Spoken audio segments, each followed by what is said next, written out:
Hello everyone, myself Ketan Bhavsar, Assistant Professor in LJ Engineering College, Ahmedabad.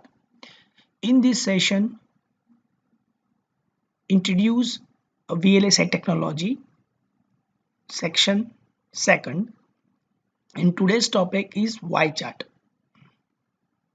In previous session, we already done what is IC, Moore's law, what is VLSI, applications of VLSI technology, and methodologies. Fine. These five things we already done in previous session.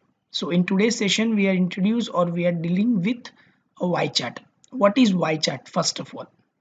So as you can see, it's also called as a Dejavsky chart, and it is also a part of VLSI design flow. As you can see, the Y chart is divided in three parts: behavioral domain, structural domain, and physical domain. In behavioral domain, we are dealing with a software part like algorithms, FSM, module description, Boolean equations. In structure domain, we are dealing with a hardware parts like processors, resistors, ALU, leaf cell, and transistors. In physical domain, we have to dealing with a area, or we can say that with the masking, chip floor plan, module placement, cell placement, and masking. So we have to start with a algorithm and behavioral domain, and as per the anti-clockwise we have to reach till the mask. Fine. So what is Y chart? Y chart consists of three major domains: behavioral domain, structural domain, and geometrical layout domain.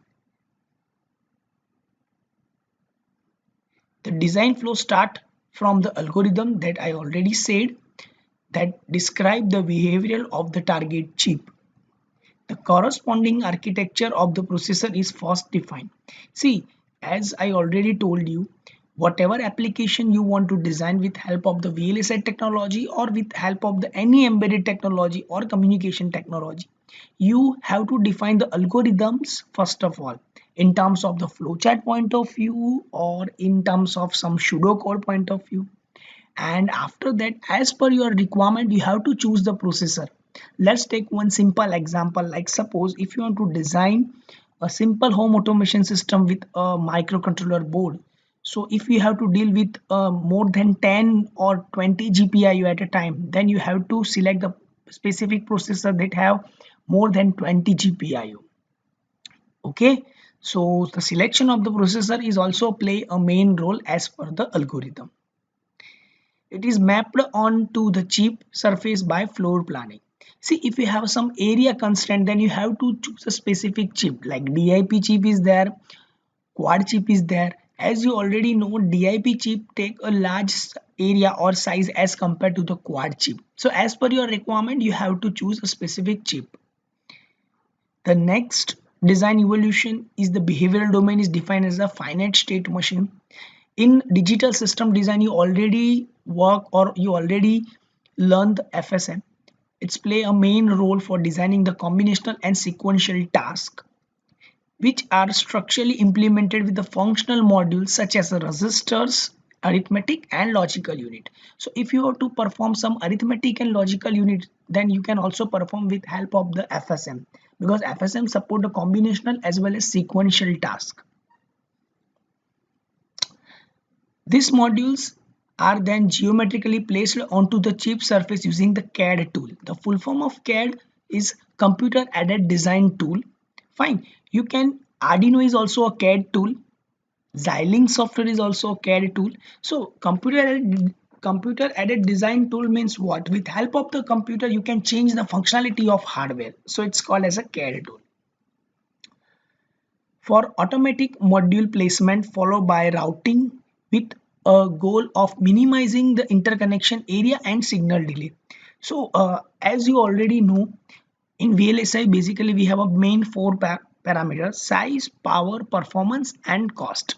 See, if you reduce the area, then ultimately your performance will be improved. Fine. So with help of the routing means connections. Okay.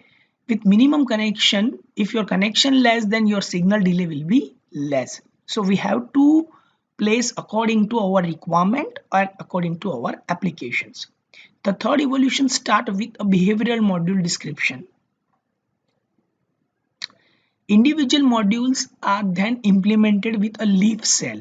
Leaf cell is also called as a basically a cell with help in that particular cell there are the number of combinational logics available. At this stage the chip is described in terms of logic gates. As I already told, there are the number of logic gates inside the leaf cell which can be placed and interconnected by using a cell placement and routing program. The last evolution involved a detailed Boolean description of leaf cell followed by transistor level implementation of leaf cell. See, as you already know, in digital IC is designed with help of the gates and gates is designed with help of the transistor. You can see the variation in gates because of the switching of transistor. So we have to implement logic cell and in the depth we have to go on the transistor level for understanding the switching of transistor, and according to that the leaf cell will generate the output. And then we have to put a mask generation. Mask generation means we have to make a layering of that. Okay, and you are getting the proper circuit, or we can say that the proper masking of any product, and according to that you can go a mass production. Fine. In standard cell-based design, leaf cell are already pre-designed for the logic design use. See, standard cell is also somehow we can say that the semi-custom design. In VLSI methodology, we already know in full custom, each and every component is designed by the user themselves. And in particular, semi-custom, we use a ready-made pre-designed headers. Fine. So standard cell also use a ready-made predefined header. So we can say that standard cell take a large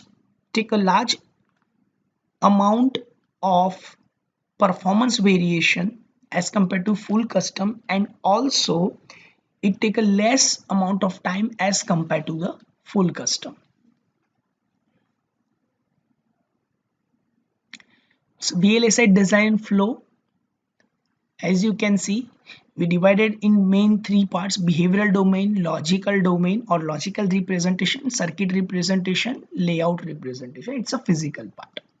So first of all, if you want to design any projects or any product, then you have a specification of that particular system. After getting the specification, you have to work on the architecture, or we have to work on the designing. After you are successfully implement or successfully identify your specification and design, you have to verify your design. You have to check which logic will fulfill your applications.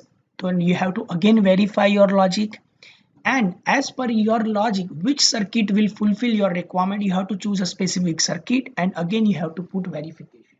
See, as you can see, we use verification after each and every stage. The reason is very clear, because verification is play a main role. If functional design will not work properly, if logical design will not work perfectly, if circuit design is not work perfectly, then your output will not generate, or your prototype or your project will not run successfully.